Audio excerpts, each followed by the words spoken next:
ಇನ್ನು ಕಾಪು ವಿಧಾನಸಭಾ ಕ್ಷೇತ್ರದ ಬಿಜೆಪಿ ಅಭ್ಯರ್ಥಿ ಗುರ್ಮೆ ಸುರೇಶ್ ಶೆಟ್ಟಿ ಅವರು ಲಕ್ಷ್ಮೀ ಜನಾರ್ದನ ದೇವಸ್ಥಾನ ಹಾಗೂ ಮಾರಿಗುಡಿಯಲ್ಲಿ ಪೂಜೆ ಸಲ್ಲಿಸಿ ಬಳಿಕ ಬೃಹತ್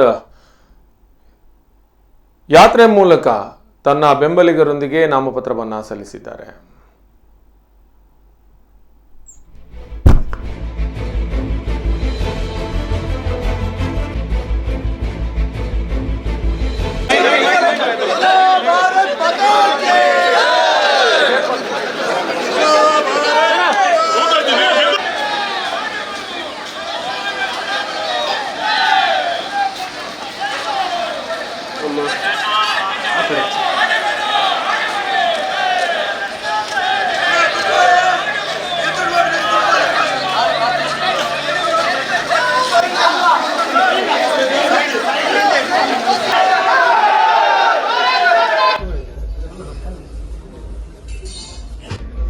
Saya ada demam.